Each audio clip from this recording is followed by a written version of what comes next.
hungry arms, wild, hungry arms, give me all the love I need. Bonjour à tous et bienvenue sur cette vidéo qui va donc vous présenter les sorties du 30 novembre.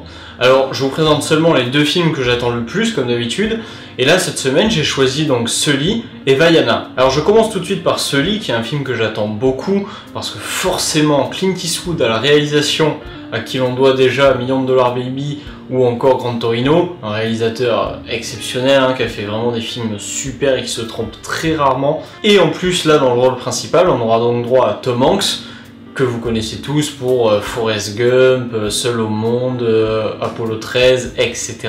etc.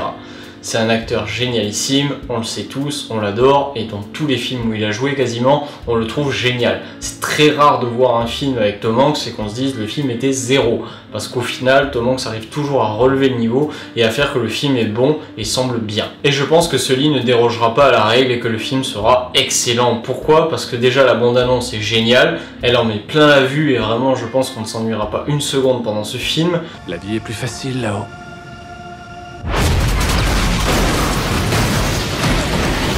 Et en plus de ça, l'histoire promet d'être très intéressante parce qu'en plus elle est tirée d'une histoire vraie, encore, donc c'est encore un biopic, encore. Alors j'y suis allé, encore, et j'ai rencontré le président des États-Unis, encore. Enfin j'en ai presque marre de voir ça, c'est tout le temps le cas, tous les films sont des biopics quasiment aujourd'hui. Faites des scénarios originaux.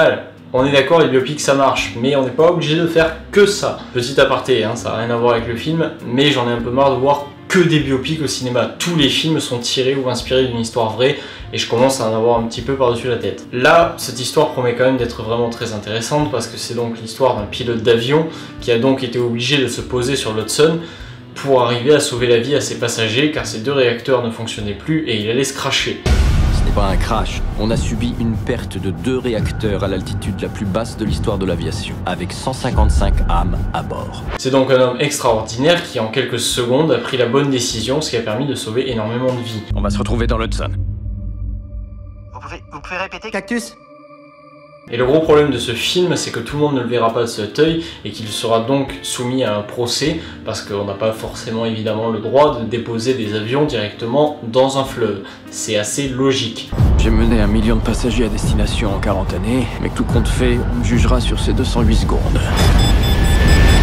Ce film mettra donc en avant l'histoire de Sully, incarné donc par Tom Hanks, et j'espère que ce film sera intéressant parce que j'en attends beaucoup. Pour le deuxième film, on va donc parler de Vaiana, qui n'est pas un film mais un dessin animé, des studios Disney en plus. Du coup je dois dire que j'en attends beaucoup parce que les derniers Disney ne m'ont pas vraiment touché, je les ai pas trouvés exceptionnels, et là j'espère que celui-là sera meilleur.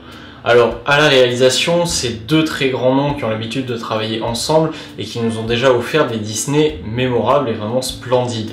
On pourra par exemple noter Hercule, Aladdin ou La Petite Sirène. 3 Disney que je trouve exceptionnels. Alors je suis pas un grand fan de La Petite Sirène, qui est un peu trop girly peut-être pour moi, mais vraiment Hercule et Aladdin pour moi, c'est mon enfance, c'est des dessins animés exceptionnels que je trouve encore aujourd'hui très très bons, surtout Hercule que vraiment j'adore. Ça, c'est un héros.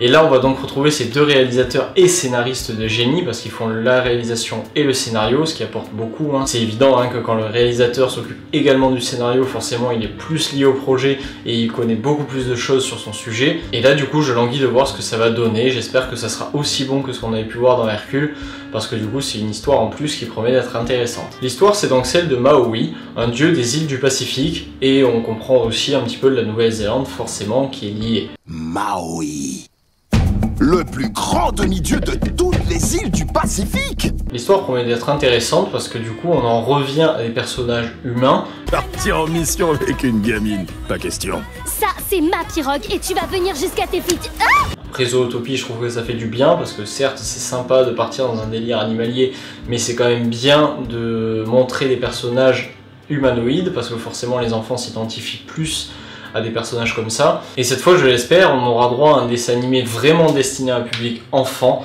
et pas un public adulte. Parce qu'avec Disney, c'est de plus en plus mon problème. Je trouve par exemple que dans Zootopie, il y a énormément de choses faites pour les adultes et pas du tout pour les enfants. Que ce soit le compteur de naissance à la sortie de La Ville des Lapins, le fait que le héros a en permanence un smartphone dans la main, et même l'histoire générale, donc il y a une critique un petit peu raciste, un petit peu compliquée du coup, où on nous montre que les cannibales sont donc opposés aux végétariens, mais qui resteront dans le fond toujours des cannibales, et que du coup ensuite on voit qu'un renard va dans un glacier tenu par des éléphants qui refusent de servir les renards. Enfin, c'est très facile de faire des parallèles avec le racisme actuellement existant dans notre monde, et du coup je trouve que c'est un sujet un petit peu délicat, et je suis pas sûr que des enfants aient à voir ça aussi jeune, parce que les films Disney sont vus par des enfants très très jeunes, voire vus des dizaines et des dizaines de fois s'ils ont le DVD à la maison, et du coup à force de marteler ces idées, on finit par en faire limite, je trouve, de la propagande.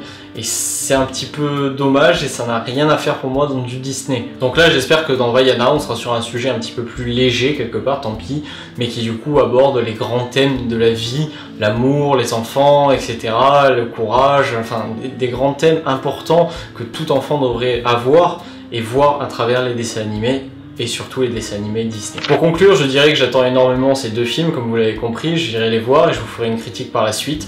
On se retrouve bientôt donc pour les critiques de ces films. À bientôt, ciao. Girl, you say you want it, and I have no trips about it. And this late